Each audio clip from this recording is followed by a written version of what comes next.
They're not talking about the best of them. They're just talking about the rest of them. Not the worst parts, but the best parts. This is the best of the rest. Hello, and you're making me angry. This is Best of the Rest, the show where we take a second look at superhero movies that were poorly received upon release, but only talk about the things we liked and what the movie does well. It is sometimes a challenge, but always a good time. And this week, we are talking the 2003 movie Hulk. My name is Chris Logan, and I am joined, as always, by the incredible Andrew Williams. You ready to talk some Hulk, Andrew? Yeah, let's dive into this one, man. What's your history with this movie? Did you see it in theaters? I'm fairly certain I saw it in theaters. I feel like this would have been 2003, summer 2003.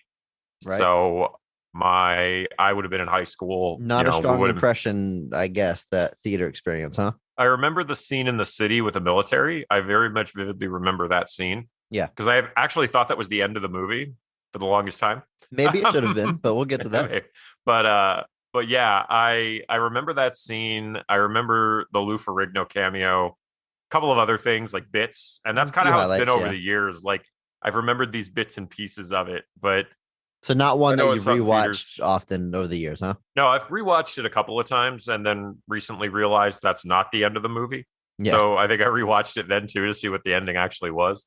And then yeah, obviously with the advent of the MCU, my Hulk attention was directed elsewhere. Sure.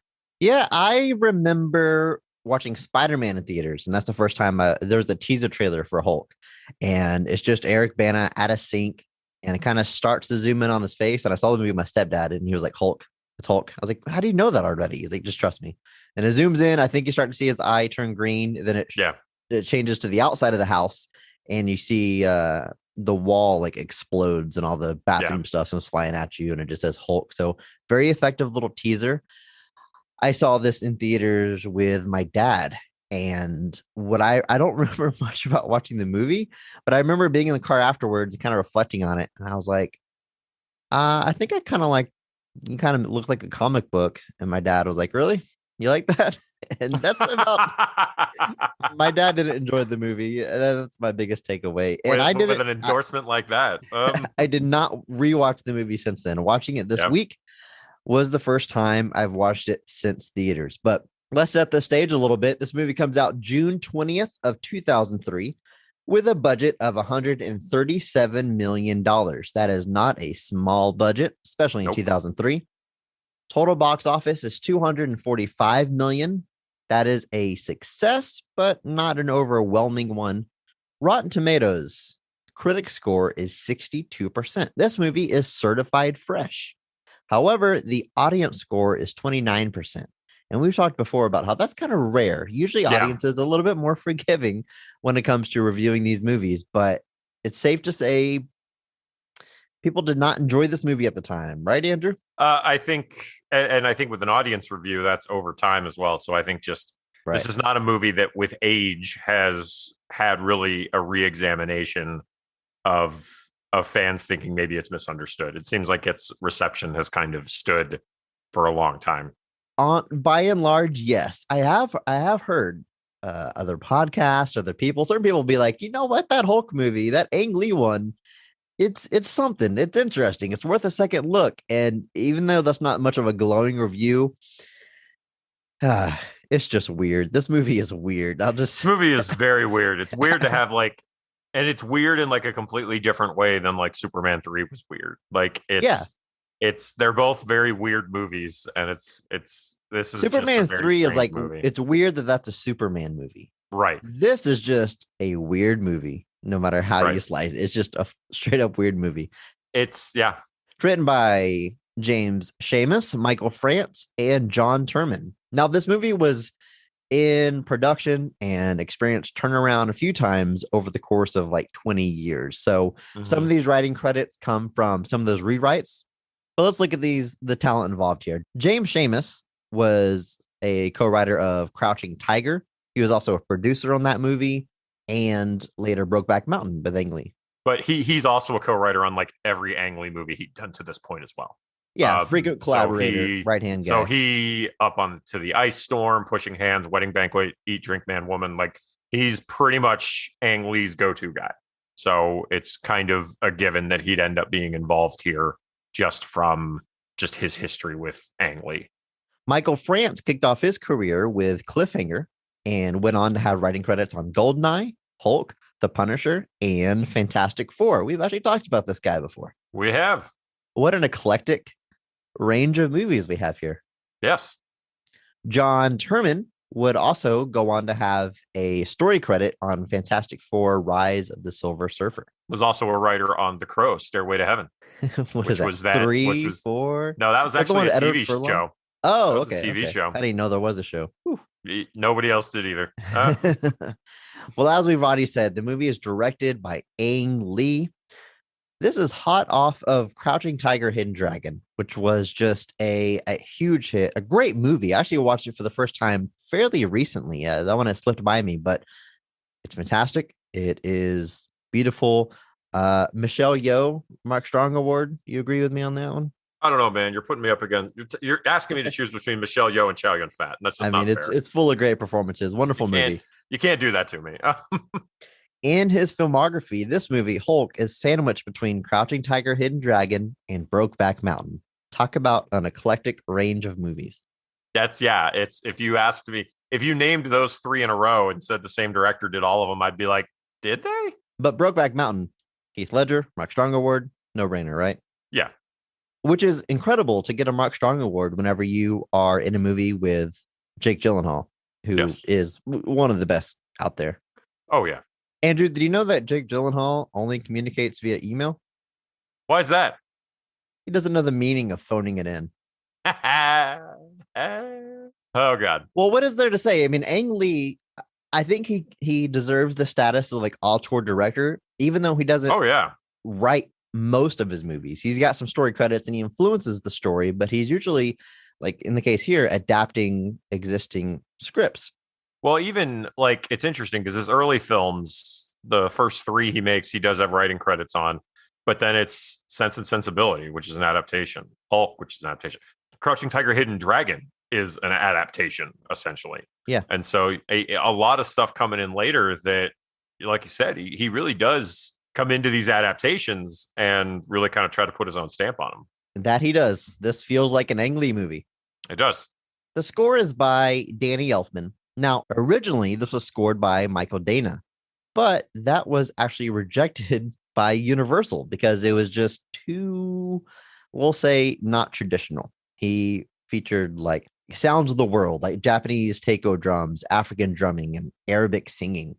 So they bring in Danny Elfman, who is a proven superhero composer, and he just had 37 days to write the score to this movie, and he knocks out a banger. I think it's a pretty good score in this movie. Yeah, there's some pretty good stuff here. Still some interesting influences too in some of the scenes, like that Arabic singing scenes, pops in a little bit later. So so some of that stuff stuck around. But Andrew, I got a very simple question for you. Sure. Is Danny Elfman the best superhero composer of all time?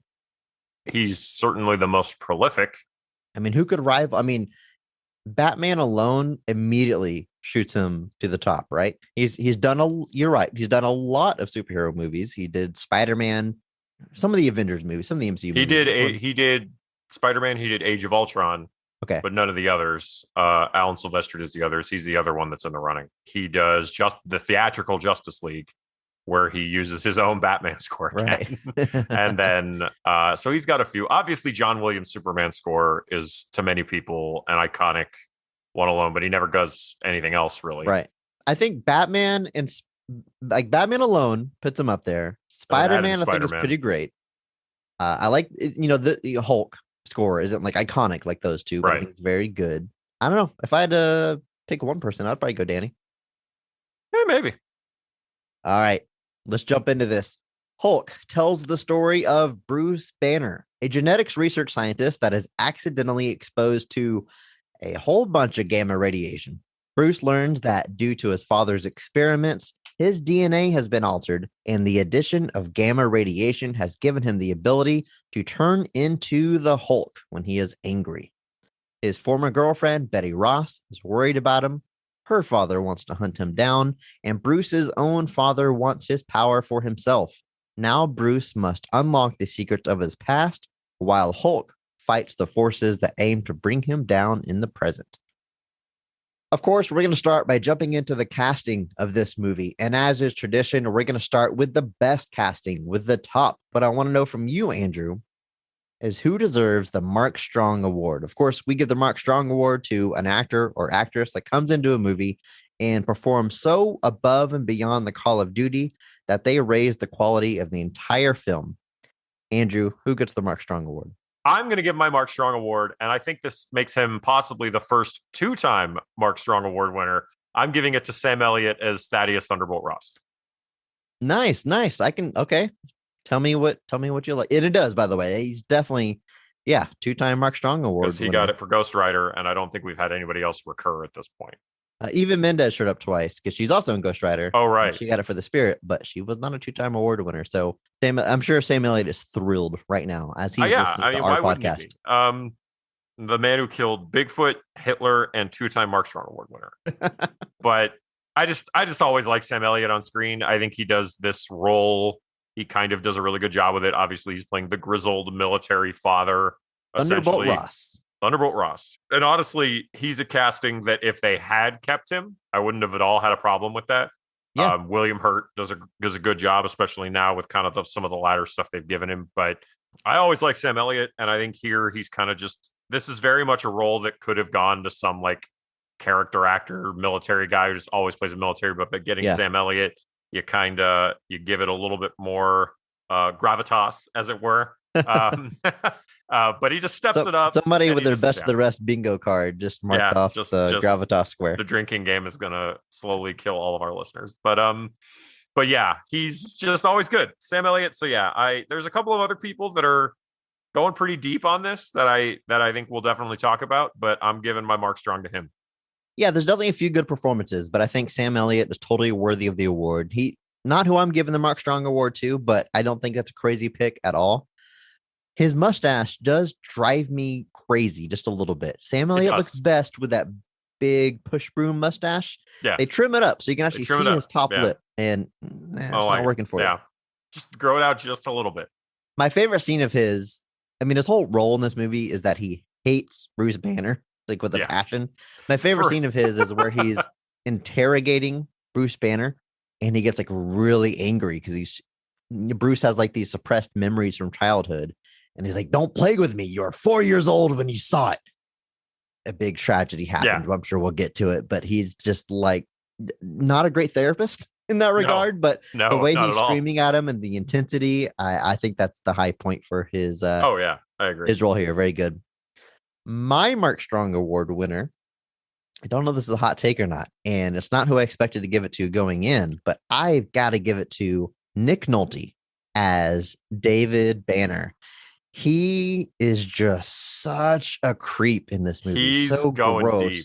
I want to like take a shower afterwards. He gets brutal, dark. The reason I hesitated a second ago is because I had a last minute section of like, or would it be Nick Nolte? Like, would it be him? Like, is he the Mark Strong Award? But no, well, we got to honor both of them between the two of us. But what does there say about Nick Nolte? It's funny. We talked about Hulk a little bit before we watched it, and I accidentally said Chris Christopherson. And you're like, "No, Chris, it's Nick Nolte." You're like, "Oh, tomato." No. This guy's credits go back to the early 70s. Cape Fear, Blue Chips, The Thin Red Line, 48 Hours. High profile movies to his name. And I feel like he himself skipped a shower for a month and then played this role. He just looks so gross, and I can't say it enough about how disgusting this character is. He's some of the lines so slimy.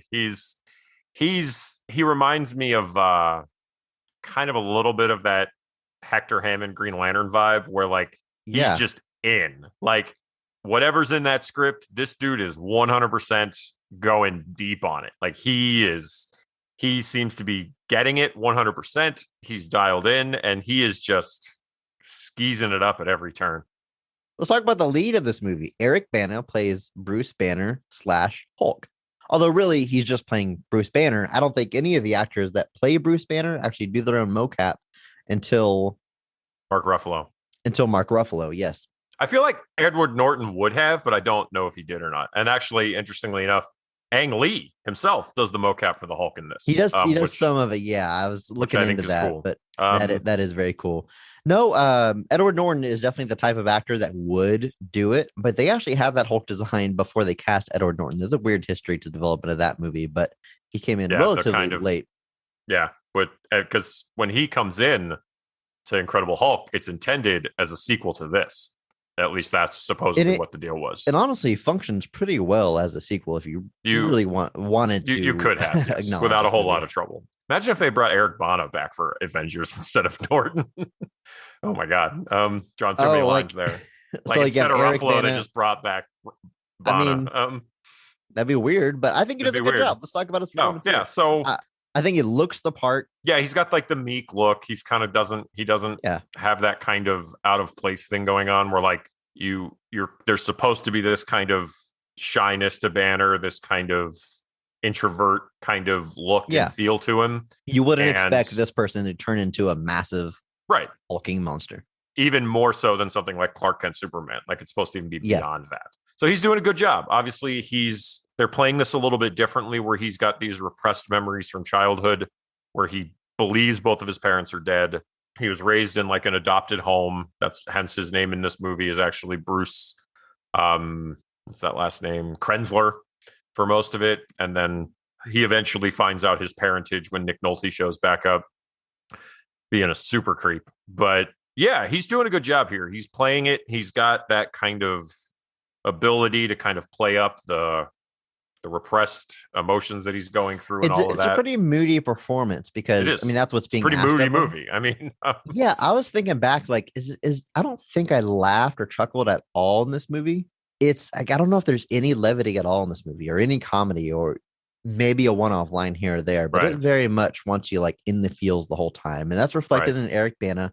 Eric Bana is an interesting actor. He first rose to prominence in a movie called Chopper, which is an Australian film that released in 2000, and Ang Lee cited that specifically as the reason for him casting him here. Mm-hmm. Shortly before this movie, he's in Black Hawk Down, of course, with our boy Johan Griffith. After this, goes on to do movies like Troy, Munich, which I enjoy. Munich shows up later in Star Trek, and by this time, it's a much more of a bit role. This guy kind of looked like he was going to be like a leading actor, but kind of gets that supporting character villain / role. He's very good in Hannah, which is another pretty small role, but I enjoy what he's doing there. But a long career, still going to this day. We like you, Eric Bana. Yes.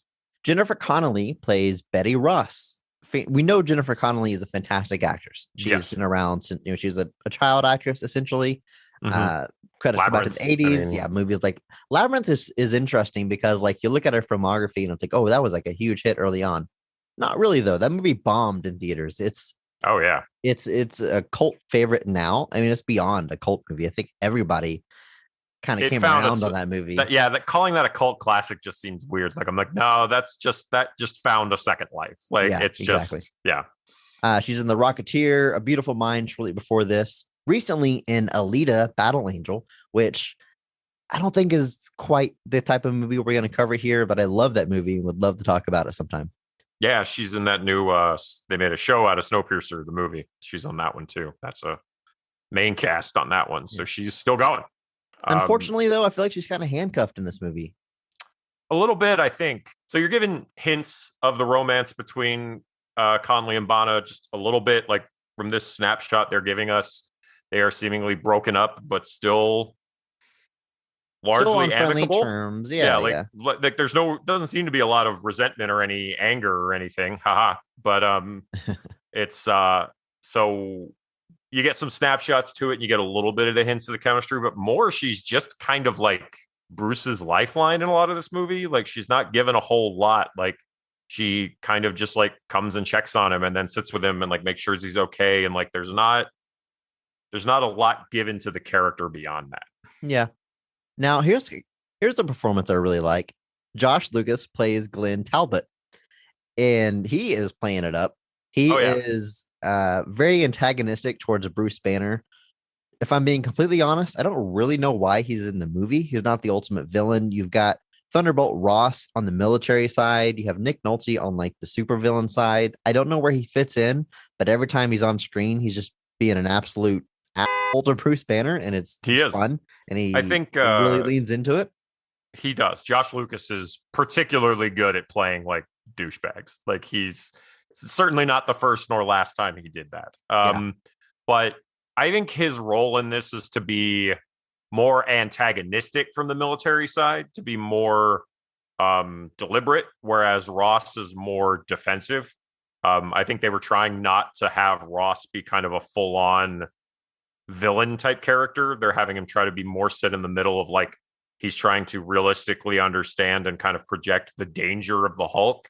Whereas Talbot is somebody who's like, I want to capture him, study him, and monetize him. And then, of course, it's all going to go wrong when I capture him and none of it works the way it's supposed to. So I think it was just trying to have like kind of three different, like, so you have Talbot being the full-on villain military aspect. You've got Nolte being the super villain. And then you kind of got Ross more in that, in wrestling terms, the tweener role, kind of sitting in between, kind of more trying to ride the line of, I understand, but he's still extremely dangerous and we need to remember that. But yeah, Lucas is going to town on this too. There's like a scene where he comes into Bruce's house and he just starts beating him up for like no real reason. Like you're just like, what? He doesn't know he's going to turn into the Hulk. He's not like trying to force it out of him, but he does that later. But yeah, and that scene with the stun gun, really strange. Like it's just like, it's like, dude, who hurt you? The only other casting I want to highlight is Daniel Day Kim shows up. As a random military guy. He came onto my screen and my notes literally say, is that Daniel Day Kim? And I had to Google afterwards to make sure. And it is. And what's funny is when I Googled it, I found a tweet from Patrick Willems who highlights that Daniel Day Kim is playing himself because on his military uniform, it says Kim for his name. He got a military history we don't know about? Only significant for what Daniel Day Kim would go on to do. Right. Obviously, this was not a highlight of his filmography. I probably know him best from a short run he did on The Good Doctor, which is a TV show that I enjoy. He's in about half of a season, and he comes in, and you're like, who is this gorgeous man? And he has like a wonderful presence and charisma, and I love this guy. He Lost is probably the big notable thing he did that kind of put him on the map for a lot of people. But yeah, he's certainly he was also in the recent Hellboy reboot with David Harbour. So he's so we'll talk about him doing again. Stuff. Yeah, we will absolutely talk about him again. Excuse me. He also showed up in some of the Divergent movies, so he's definitely out there and around. But yeah, and then obviously we actually do get a Stan Lee cameo in this movie alongside Lou Ferrigno. Classic Hulk Lou Ferrigno. They place some security guards outside the building that Banner works in, who are exiting as he is entering in one day. Yeah, they knock that out really early. It's like right after the opening credits. We jump into the movie. He arrives at Berkeley, and then they walk out of a door. It's a fun cameo. And what's funny, speaking about how Incredible Hulk could be a sequel, I believe Lou Ferrigno is also playing a security guard in his cameo in that one as well. So he's kind of reprising his cameo role. I believe so, yeah. And then in that one, Stan Lee just plays somebody who drinks a bad soda, which he could be the same guy for all we know too. Like that's true. It's very interesting. But yeah, other than that, a fairly sparse cast as far as big parts. They kind of keep it tight. Well, it's time to jump into the movie itself. We're going to talk about our favorite parts and the best scenes and what the movie actually does well. Andrew, I'm going to throw it to you. Okay. What is the best scene in this movie? What did you enjoy the most? When was it firing on all cylinders for you? There's two scenes that stand out to me. You got to pick one, Andrew. I know I got to pick one, so I'm thinking about it. I think the military chase that ends in San Francisco is kind of, to me, when it feels like we're kind of getting what I kind of envision as like a Ross versus Hulk situation, where like Hulk has escaped from the facility. Basically, Talbot is trying to get the Hulk's DNA to monetize his abilities and his healing factors. Ross says this is a terrible idea, says he shouldn't do it. And then, of course, it all goes wrong. And Ross just springs into action. Is like, well, now we have to stop it. And so this proceeds to give us this extended kind of half chase, half fight where the military is kind of engaging Hulk as he leaves this base and makes his way back to San Francisco where Betty is at. And that to me just it works. You get some action set pieces with the Hulk kind of fighting off the military. You get the Hulk just kind of jumping around doing Hulk stuff, and then it kind of culminates in a big semi-emotional scene where Betty is there and finally talks Bruce down out of the Hulk, so that they can kind of set up for the next climax of the film. But I think that's my segment where it all works. I agree. I also have that scene written down as my favorite. It comes pretty late into the movie. Like I said, you almost feel like the movie's wrapping up because this movie has a long runtime. It's almost 2.5 hours. So this is towards the end. And I feel like you're just finally getting what you signed up for when you walk into a Hulk movie. This movie, we talked about how moody it is. It almost feels like claustrophobic most of the time. And then finally you get this scene where it's literally outdoors. Hulk is flying through the air. And I love this use of Hulk's abilities, which I know is something we see in the comics. But on the surface, we always think of Hulk, Hulk smash. He's strong. He punches stuff. He's indestructible. But I like all these unique uses of his powers. Famously, he's got like a powerful clap. Because if you think about it, you've got these giant hands and this force. You can make a concussive blast like that, right? And also just how strong his legs are. He can leap extremely far distances, which they show very well in this movie. He escapes the facility. He's going through the desert. And for the first segment of the scene, there's not even a score. The score drops out and he's just flying through the air. And you've got very Ang Lee, right? It shows his face and the wind blowing through his hair. And he's just like relaxing. And he's like enjoying it. Like he's actually like almost peaceful. But the military shows up, tries to shoot him down. They shoot a lot of missiles at him. A lot of them hit, but he's indestructible. There's even a scene where it shows like a big cut in his shoulder that heals rapidly. Is that a Hulk thing? Does he have a healing factor similar to Wolverine? Yeah. Okay. Well, hey, I learned something from this movie. I've never seen that depicted before. He comes across a few tanks at one point, and my note said, did he just kill somebody? And he grabs the tank, he swings it around and throws it like 300 yards away. And destroys the other tanks, but they make it a point to show that nobody show one of the guys getting out of the tank that he threw. Yeah. At the end of the scene, the guy crawls out. It reminds me of in Batman the Animated Series. They had to do what they called keep alive groans. Anytime someone like falls like a far distance or gets hit with something that you think, oh man, that person must be dead. There's a quick shot of them laying on the ground, and you hear them go, oh. To prove that they're still alive. They're still alive. Yeah, so they have. There's a lot of scenes like that. None of the helicopters he damages blow up either. Yeah. I noticed there's a full on helicopter crash, which classic movie form. You're expecting it to explode, but it doesn't. And they don't. Yeah, the propellers get knocked off and it spins and it just kind of lands. I've never seen a helicopter crashing that in movies before. It's like such a ginger crashing. Like it's so gingerly landed on the ground. Like, and obviously I think they're trying to show that like, obviously if Hulk just starts blowing up helicopters with people, they're not going to make him a villain or a bad guy.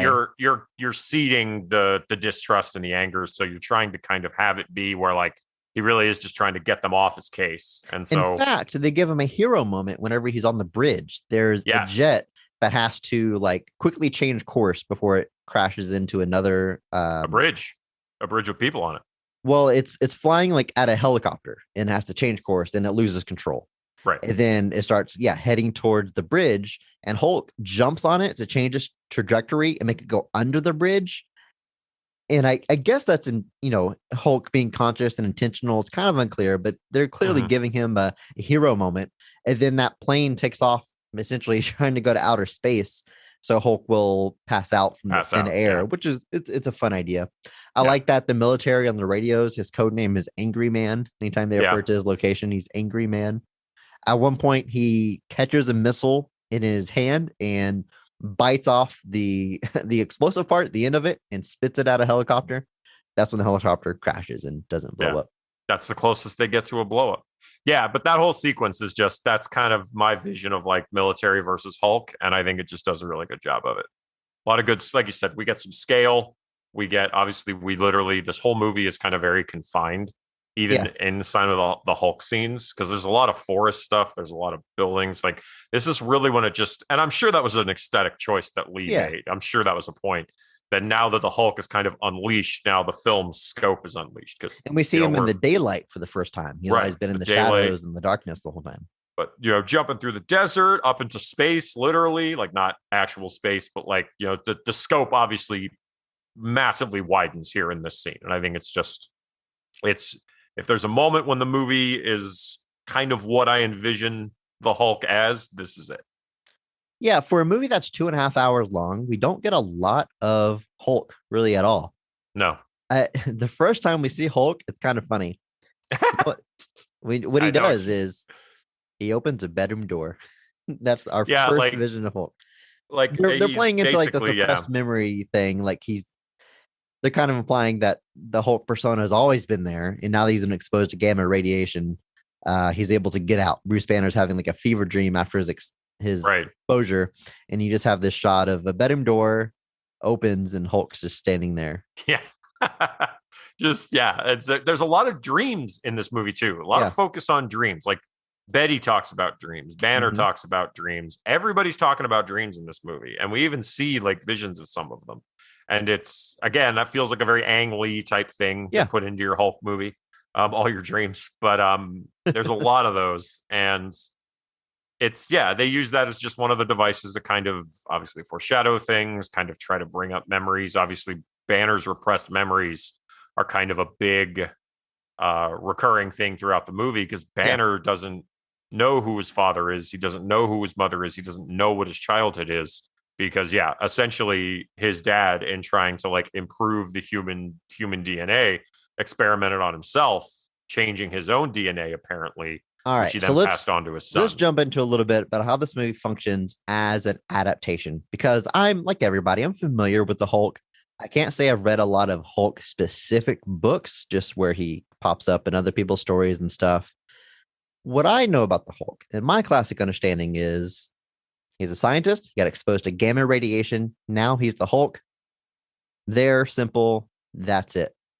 What this movie is telling us is that his father experimented on himself, passed down this mutated DNA to his son, and gamma radiation unleashed an ability that was already there. How much of David Banner and that backstory comes from the comics?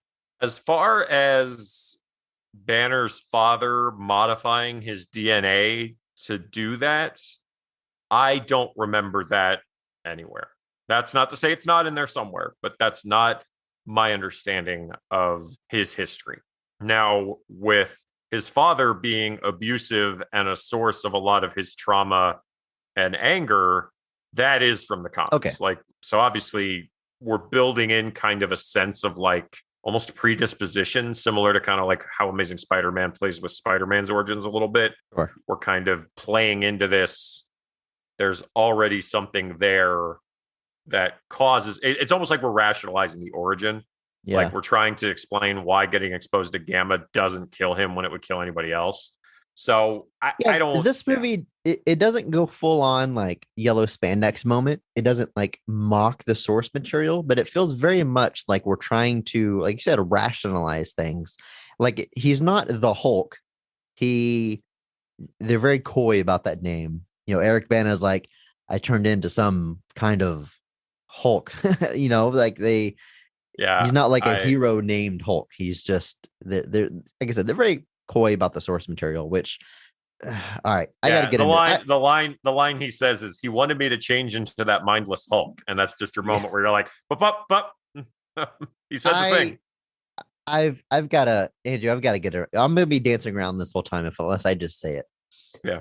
This movie, at the same time that it's trying to dance around with the source material and adapt it and ground it, also makes an attempt to full on embrace the comic book feel. Oh, yes. With its editing. This movie is full of picture-in-picture style editing panels. Very strange transitions, very busy transitions. Yeah, you'll have like a car from the next scene show up on your screen, and then the rest of the scene transitions and catches up to it. And it is constant. Like I said, I remember seeing this movie in theaters, and looking back, I thought it was just something they did like at the very end of the movie. They started to incorporate some of this stuff, but it's the entire movie. And here's the thing, Andrew. Editing is very, very important.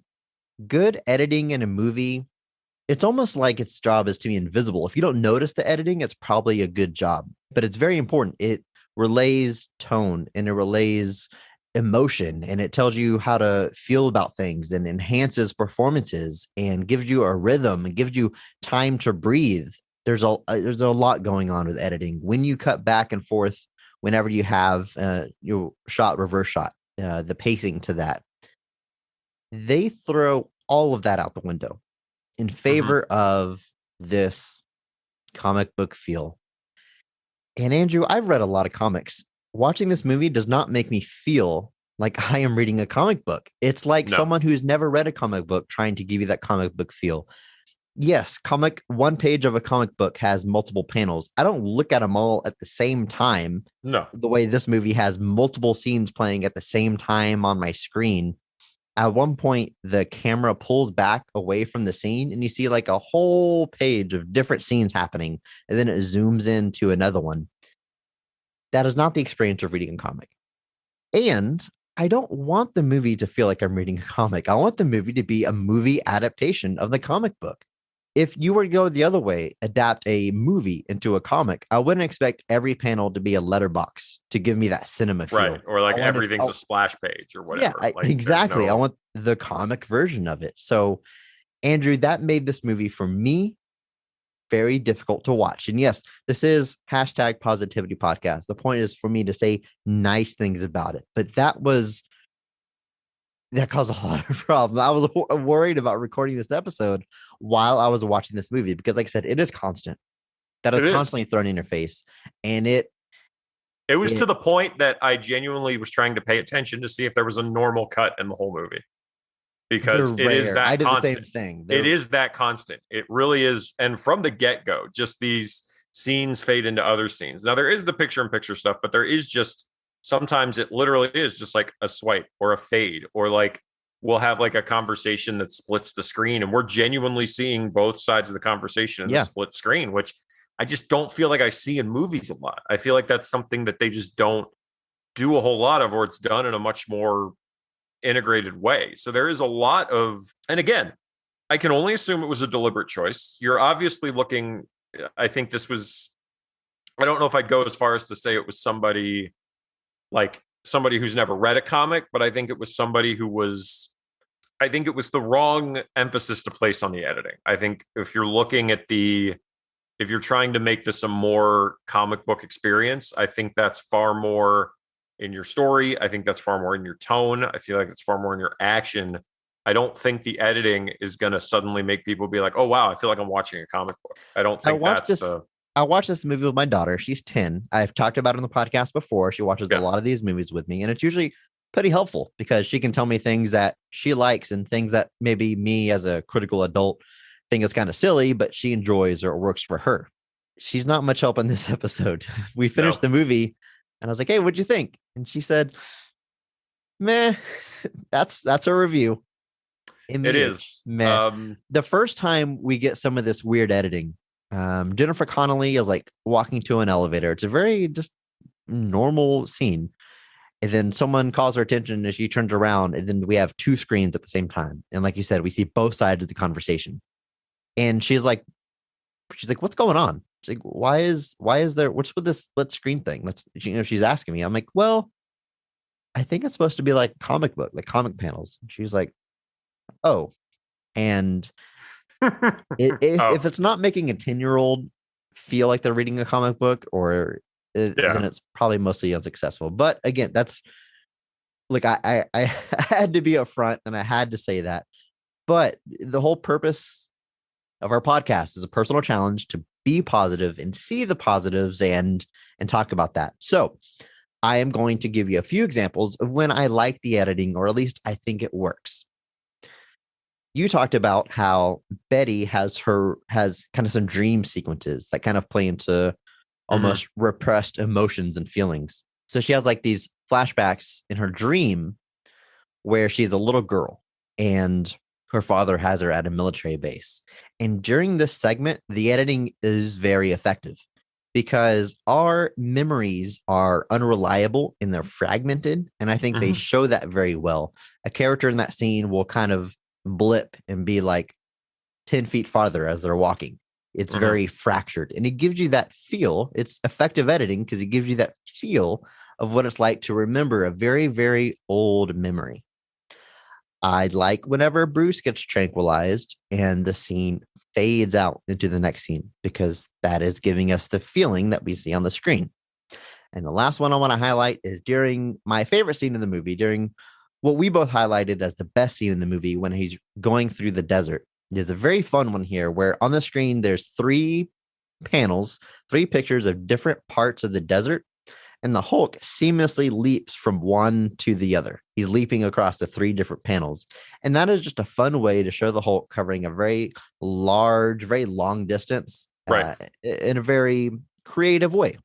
I enjoyed that. There you go. There's three I think it's instances of the definitely editing I think something worked. that I think it's definitely something that if it were used in a bit more moderation, I think it would have been a lot more effective. But I think by literally making that the standard for the entire movie, it can almost become distracting.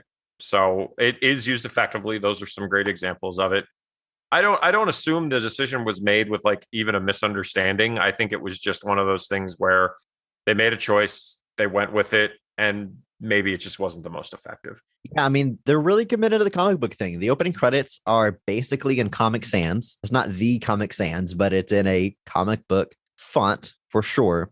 They dropped that though, because once you start seeing like title cards in the movie, it's just a normal Mm-hmm. font. So they didn't stick with the comic book thing, but they're very much trying to lean into it.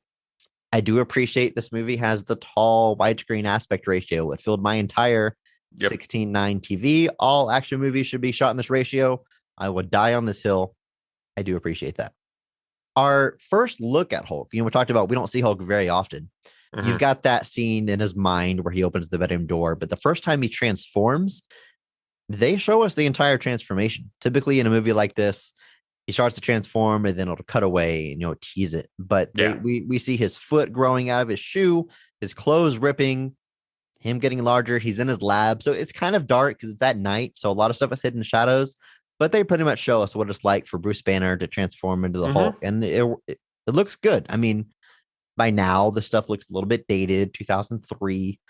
Hulk kind of notoriously has like a neon green look to him that not everybody was feeling, but it looked pretty good. At the end of that first transformation scene, even you get Nick Nolte, who's has a job as a janitor, so he can be close to Bruce Banner. He reaches up and he touches Hulk's face, and you've got some nice interaction with a real human being and a CG character. Looks good to me.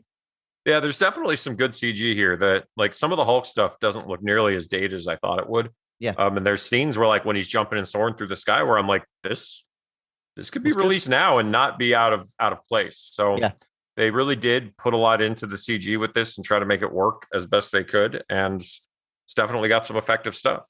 Our first Hulk action scene, really, where he actually fights something, is the notorious poodle Hulk fight. dogs. Hulk dogs. Yeah, There's a this was definitely a point of contention at the time, still is now, but we get a couple of sequences of Hulk kind of just breaking stuff apart. But the first genuine fight we get is when Hulk.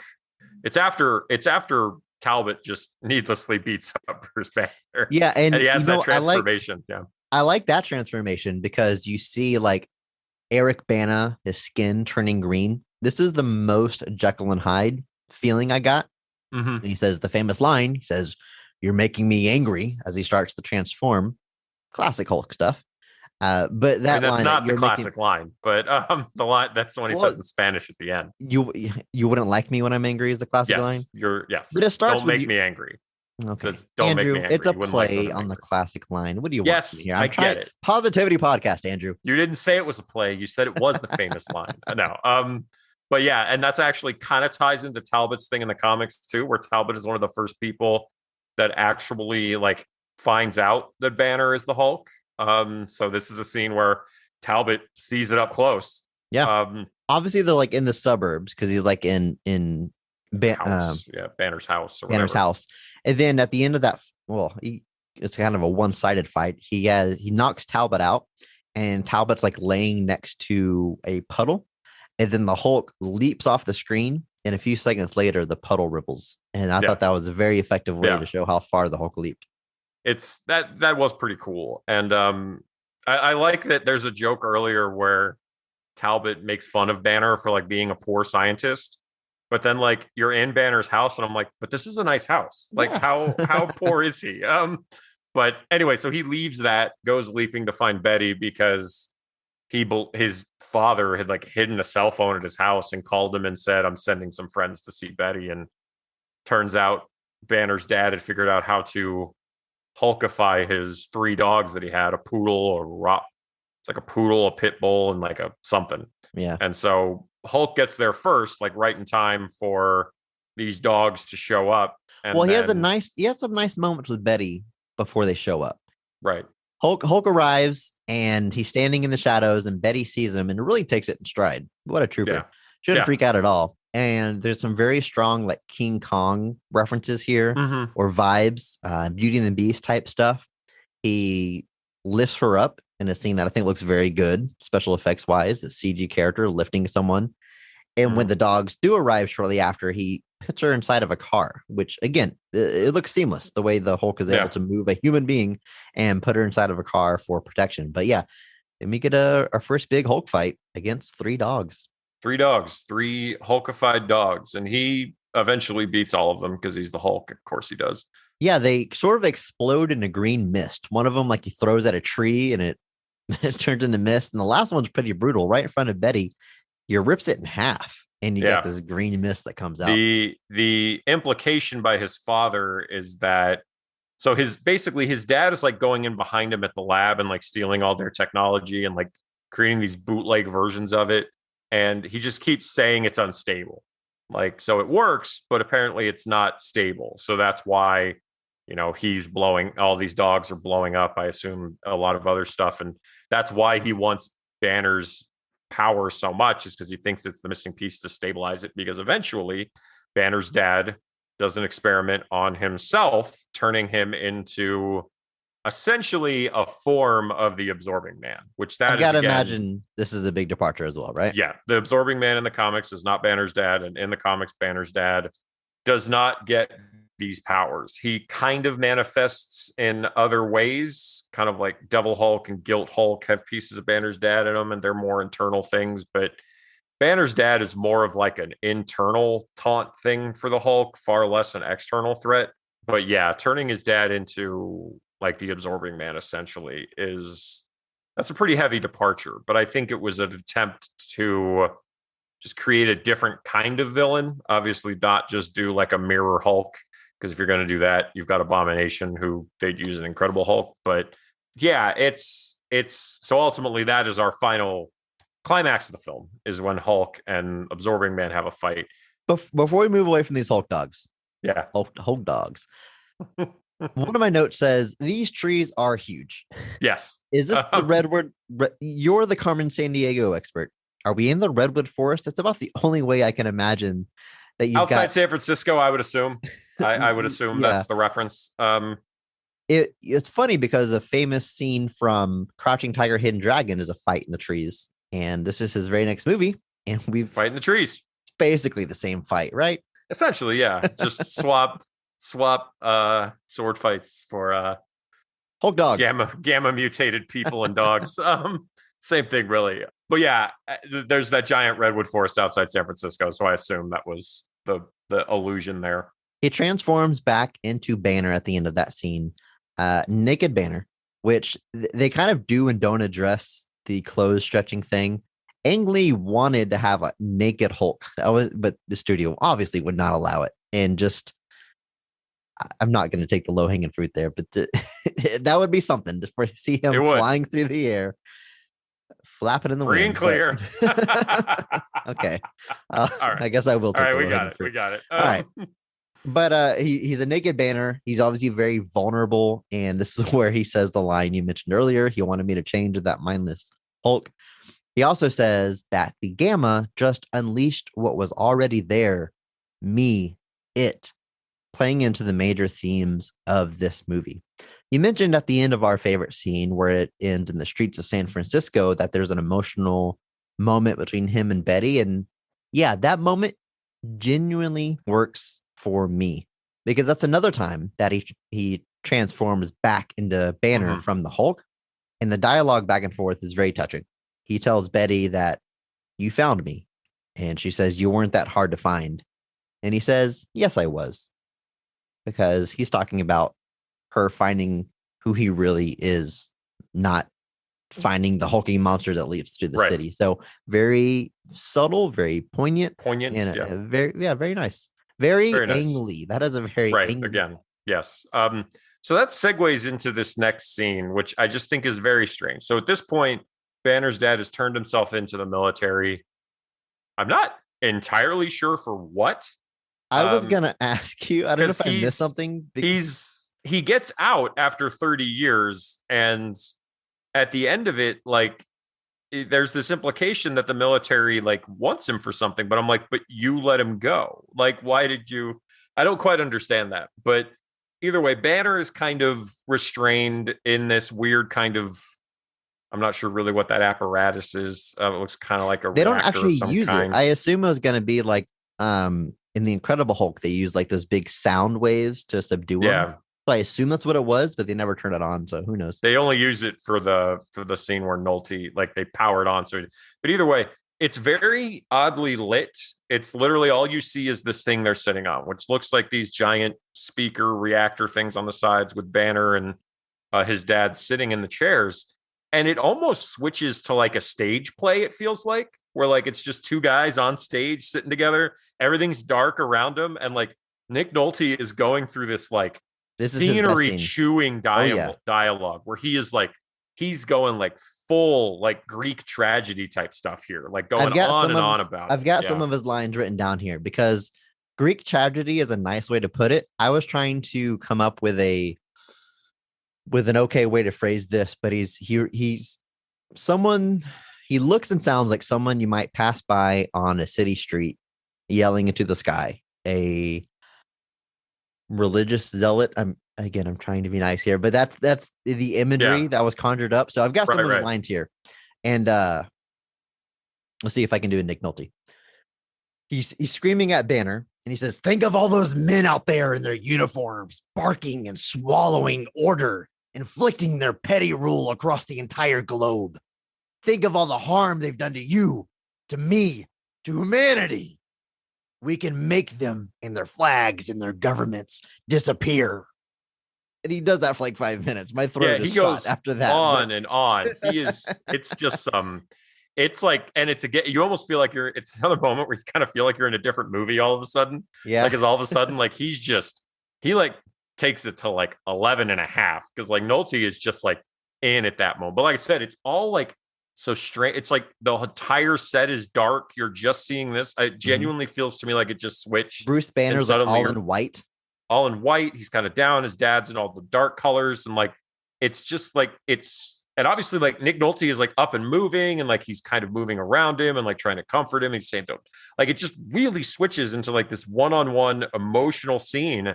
And it really did feel like I just suddenly was at like an opera house watching like a play or something, like the way it's lit, the way it's acted, everything. I said earlier that I can't recall any moments of levity or funny lines. Of all places, there is one moment here that I thought was funny and I think was intentional. After Nolte does his whole rant, Eric Bana just screams like, "No!" Right? Real dramatic. And then Nick Nolte sits down in a chair across from him. And he just goes, "Wah," and he shakes his arms and legs like mocking. Yeah. And it's funny. I watched this scene again with subtitles on, so I could do that wonderful impression for all of you and get the lines right. And during that scene, it just says in parentheses, "mocking." Yes, it does. I had the one when I watched it too. Yeah. But I love in the beginning of that scene. I mean, this scene is the reason I went with Nick Nolte for my Mark Strong award, just how gross and dark he is. But at the very beginning, he straight up tells his son, "I should have killed you. because we see in a flashback that he intended to murder his baby son when he knew that his son had the mutation. Excuse me, Chris. His son was 4. That's not a that's a baby. I'm obviously joking, but yes. He was clearly this is like 4. Spartan rule. Yeah. He's a man. He had a beard. Yeah. But he says, I should have killed you. He says, I should have killed you, and I wish you had. And he starts telling Bruce, I should say, his son, I didn't come here to see you. I came here to see my son, my real son. You're nothing but a superficial shell. So he is proud and in love of the Hulk. That's his creation. Bruce Banner was just the vessel to get there. Mm-hmm. Pretty gross, pretty sick stuff. But it definitely colors his opinion of it at this point in his life. And you can definitely see that like 30 years of isolation probably drove him further off the deep end. But yeah, this whole scene, just scenery chewing. Nick Nolte, like if you're ever doubting, like, because a lot of people feel like Nick Nolte is one of those people, especially late stage, that just kind of does the same thing all the time. Like this is definitely a scene where you could be like, all right, there's definitely something there, more beneath the surface there. But at the end of the scene, he bites a live wire, absorbs the electricity, grows in size, transforms into Electro, essentially. I'm not familiar with the Absorbing Man. Is this the kind of stuff that he does? Yeah. Okay. Really, like, so this whole, what he's doing here, like, that's kind of it. Like, the scene where Nolte kind of turns into the Absorbing Man has some interesting graphics and stuff, too, that I kind of like. I like that scene a lot, yeah. Where, like, he kind of, like, you get some Sandman, Spider-Man 3 vibes where, like, he falls and, like, his hand, like, blends into, like, the steel on it. And, like, you get that kind is so cool because this is such, like, an abstract power. It's hard to really visualize and get your head around it. But that scene does a very good job of making us feel what this is like.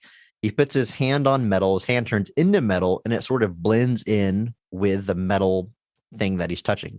And he tries to move it, and you can tell it's like really hard, really difficult. It moves sort of like in spurts. And the sound design here is wonderful. You get this like metal screeching on metal, but scraping, yeah.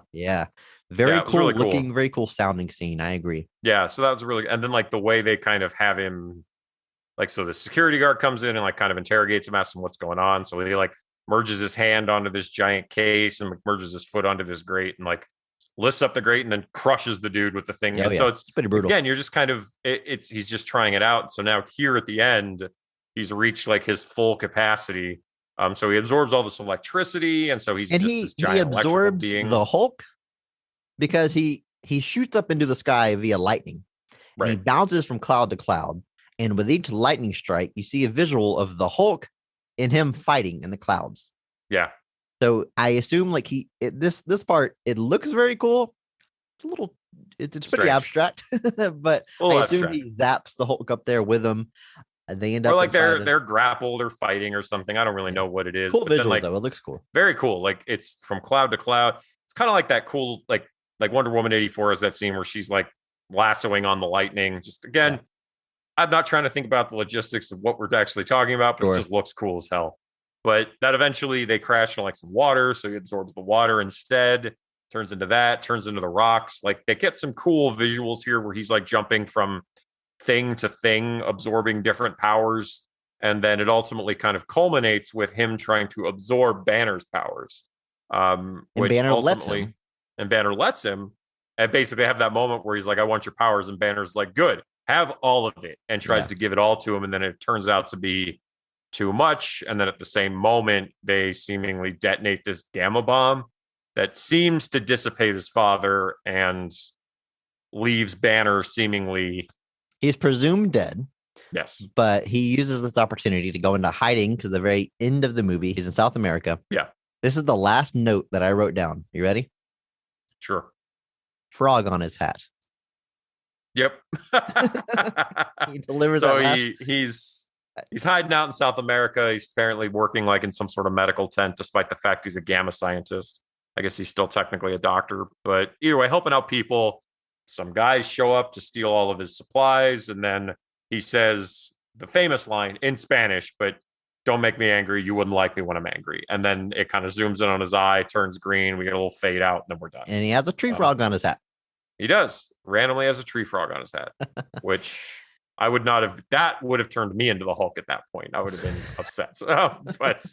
But yeah. So a very, very, very weird movie, and I don't mean that as a criticism necessarily. It's just very much like, if I guess in a way, like if you were to tell me Ang Lee was making a Hulk movie, outside maybe the editing aside, but as far as like the tone, the story, the style, like I guess that this is kind of what you'd expect. This really is like his style blended into the Hulk, and it creates obviously a rather polarizing result.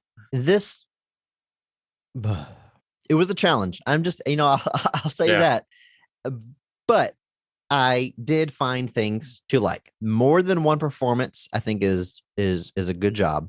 Yes. I think both of our Mark Strong Award winners are very worthy. There's a few very cool visuals. I agree. I think there's some genuinely cool set pieces. I genuinely think this is a movie people do need to watch to really experience it for themselves, because obviously you and I have heard other people say they think it deserves another look. And I think there are things here that I think the mileage is going to vary immensely. And I think the editing alone, I think the editing to me was in a similar vein. It was definitely kind of jarring at times that it was so constant, but I really do think that's something that people are going to have different feelings about. I think there's other people obviously that think that that was a very cool, unique thing to do. And it is cool and unique. I can't pretend that it's not. I can't think of another movie that does it, especially with that level of reciprocity. Yeah. But yeah, this is Ang Lee's Hulk, man. One thing I've heard said about this movie is we will never get a movie like this again. And that is probably true. This big of a budget with an auteur director taking a character and doing whatever they want with it, especially in the MCU, which kind of has things locked down and in their style. But it would be such a risk these days to do something like that. If we've really narrowed down to a more or less a formula, for better or worse. Your thoughts on that, whatever they may be. It's unlikely we'll get something like this again. So I saw this quote from Eric Bana that said he described the shoot as ridiculously serious. He said the set was very silent and almost morbid in a lot of ways. And Ang Lee would often say that they're shooting a Greek tragedy. I mean, that was how he viewed this story in this movie. And it shows in a lot of ways. It does. It very much shows. Obviously, it is a very serious movie. And like, even that moment of like his dad making fun of him, like I don't even know if that's necessarily supposed to get a laugh from the audience, or you're just really supposed to be reinforced that, wow, this guy's a dick. Like, really, like, I don't even know if that's a moment where you're supposed to kind of go, heh. You're just supposed to almost just be like, wow, you're the worst. Like, so it's a dreadfully serious film. There's no levity. If you know somebody who wants their superhero movies to be very self-serious, I would definitely direct them this way. Because this is because even stuff like BVS or Man of Steel still have moments of like quips or jokes or one-lines or something, like whether it's like in BVS where Wonder Woman shows up and Batman and Superman are like, is she with you? I thought she was with you. Like, even there's nothing like that here. There's no like quips. It's just very, very like almost a human interest story that just kind of has the Hulk in it. Like, it very much is playing it like really like focused. Hey, that's the Hulk. There's things to like, things to enjoy. I hope we made that apparent. Yes. I want to shout out a few things. I always say at the end of our episodes to check us out on Twitter at BOTRcast, but we're actually kind of everywhere. So I want to make sure that everybody knows that. There are links in the description of this episode to everywhere we are on social media. So wherever you are, be sure you find us. You can follow us on Twitter at BOTRcast, on Instagram, also at BOTRcast. We are on Facebook as well. Drop us a line, give us some feedback. Twitter is probably the best way to interact with us directly. But if you're not on Twitter, you got those other options as well. Those are actually ran by my wife, friend of the show. My wife has helped us out a lot with our with our social media. Friend of the show. So we hope. She puts a lot of work into it. You've got some exclusive artwork for each episode. That's a lot of fun that she likes to make. So go drop us a follow, drop us a line. We are even on YouTube, Best of the Rest podcast. Again, a link in the description. You'll find some fun snippets of certain episodes, a few videos we make to go along with our episodes. Come and find us, follow us, and don't forget, email bestoftherestpod@gmail.com. Let us know your thoughts on a superhero movie that was poorly received upon release that you like. Tell us why you like it, which performances work, what are your favorite scenes. Whenever we cover that movie, we will definitely read your thoughts on the episode. If you have a Apple account, please consider rating and reviewing our show. Like Paul Wall, the People's Champ, who left us this review. He says, I love this podcast. I can't drive without it. The positivity and great insight on movies I grew up on is awesome. Keep them coming. We will, Paul Wall, the People's Champ. We will. We will indeed. And remember, maybe not every movie is great, but all movies have greatness. Like Hulk, which features hit singles Set Me Free by Velvet Revolver during the end credits. It does. I'm glad you brought that up. I remember that music video because it does the comic book panel thing. It does, yeah. I just read like Revolver dancing around. If there's a snapshot of a point in time, it's definitely a Velvet Revolver song. Yeah, it's funny because Fantastic Four, we talked about how that's such a snapshot of early 2000s. Yeah. This movie is not until the end credits. For that. And then you get that song playing. Yep. Thank you to Mark Benavides for singing our theme song. Follow him on Instagram @NotThatMarkAnthony and follow us on Twitter @BOTRcast. If you enjoyed our episode, please share it with a friend. We certainly appreciate it. Thank you.